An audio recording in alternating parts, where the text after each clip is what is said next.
Okay, third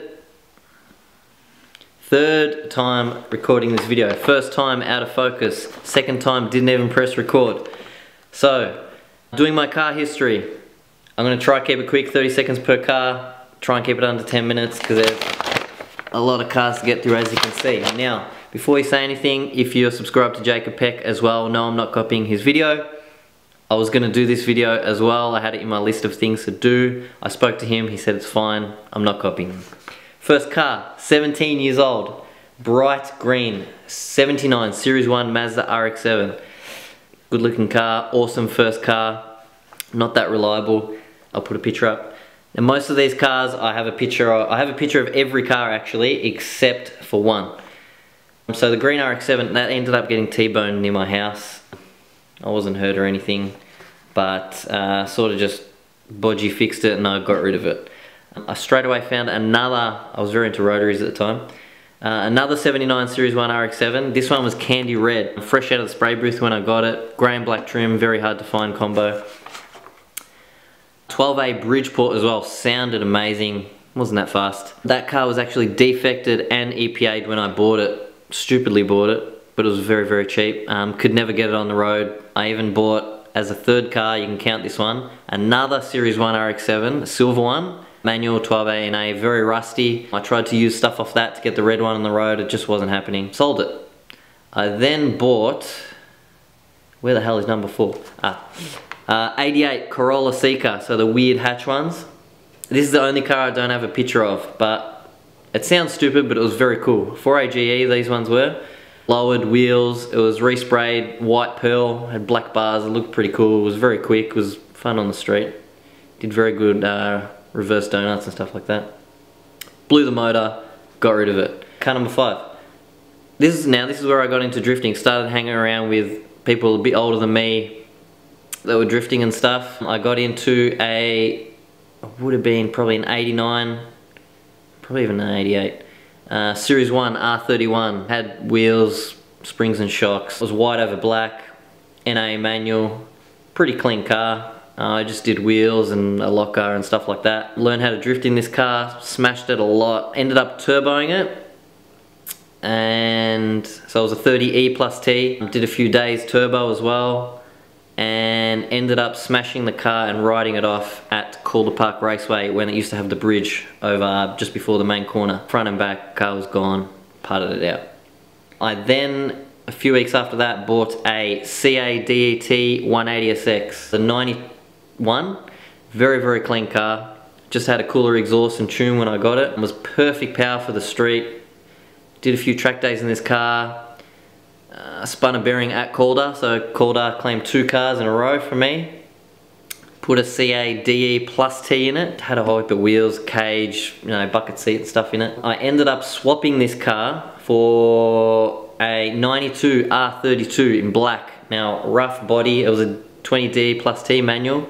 Rough body, but great running gear, very, very reliable. I reckon I skidded this car every single night, every weekend.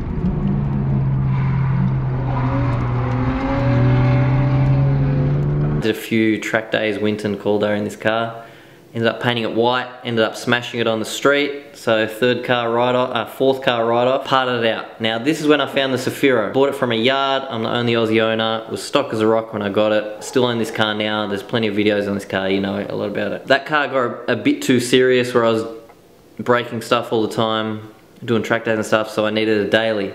Now, this is when I bought silver T18. So these are like a coupe, pillarless coupe. This one had a 4AGE swap. Very cool car, very low, you know, little 14s on it, ROH wheels from memory. Extractors, exhaust, just needed a diff. I was singled all the time. Not a very good daily driver. Very loud, very low, just wasn't good. Sold that to a mate. Bought my first K70, yellow one, 4K automatic. No idea why I bought an automatic. Anyway, I had it for about 2 weeks. I then bought a blue K70 that I found on someone's front lawn. I just went up, knocked on the door, guy answered, I offered him some money and I drove it straight out of there. Chop springs, welded diff, some cool wheels. That was it, had that for a bit. Needed a clutch, so I sold it. I got now straight away from Jap Cars for this one, 1990 VNSS Atlas Grey automatic V8, obviously. Not very good on fuel. It was an alright car. Always wanted a VN. I can say I've owned one. Ended up getting rear-ended actually by a mate. Sold it smashed. That car was gone. Next was, I found a R31 Passage. So these are pillarless sedan, RB20 DT red top manual. Very rare car now. They were sort of not too hard to find then. Always wanted one. I tried to keep it, but no room. Had no room for this car, unfortunately. It's one I really regret selling. It was a great car. I'm not sure where it is now. Sold it very cheap. I regret that car. Then what did I get? I got another R31 after that. So silver Aussie one, 4-door manual NA, coilovers, wheels, diff. Did a few like HR31 bits and pieces on it. Amazing car. This is my favorite car I've ever owned. Kind of wish I didn't sell this one either. Did a lot of drift days in this car. There's some videos on the channel if you want to watch them.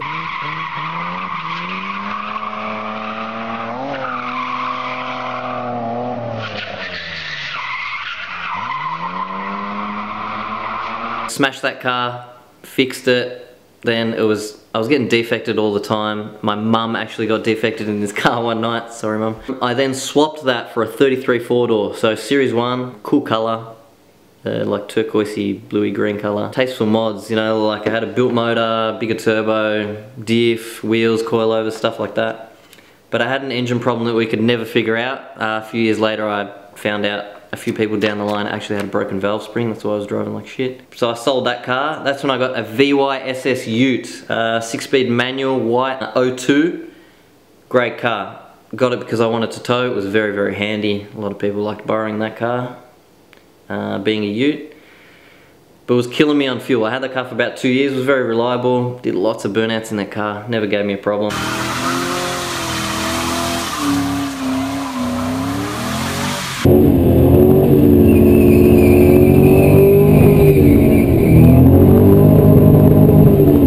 Sold it. That's when I bought my first sensible car. So 06 Golf GTI red DSG auto, stock as rock. Still have this car today, still my daily driver. I've actually drag raced this car, don't know why, but it was fun. Oh, in the middle there somewhere I went to Japan twice. I bought a maroon R33 coupe 25 DT manual through Power Vehicles. Had it for 2 trips, very reliable. You know, drift all day, didn't even switch it off. 7 days in a row. Didn't service it, didn't change the oil, nothing.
Very reliable car. Videos of this car on the channel as well if you want to watch them. And the last car I bought, which I still own today. So I've still got the Safiro, I've still got the Golf, and I have this 83 XE S-Pack Falcon. All the Aussies and New Zealanders will know what this car is. It was a 6-cylinder auto when I got it. I actually bought it sight unseen from...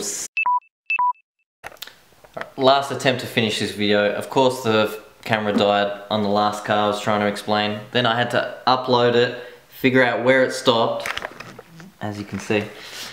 and go from there. So, as I said, 83 XE Falcon, bought it sight unseen from Sydney, had a mate go look at it, took a gamble, trucked it down. It was a 6-cylinder automatic when I got it. I grew up around XE, XF, that sort of era. Always wanted one. Still have this car. I put some pictures, and now has a built 351 Cleveland, around the 4 to 450 horsepower. I haven't had it tuned yet. Only got it running the other day, actually. If you want to see videos of this car, I don't know if people are interested in this car, let me know in the comments if you want to see videos of it. That's it, that's all my cars. I don't plan on buying anything else anytime soon. Actually, maybe throw some suggestions in the comments. Who knows? That's about it. I hope you enjoyed this style of video. If you want any more, you know, talking videos like this, I don't know, I'm not that comfortable behind the camera. Let me know. See you guys next video.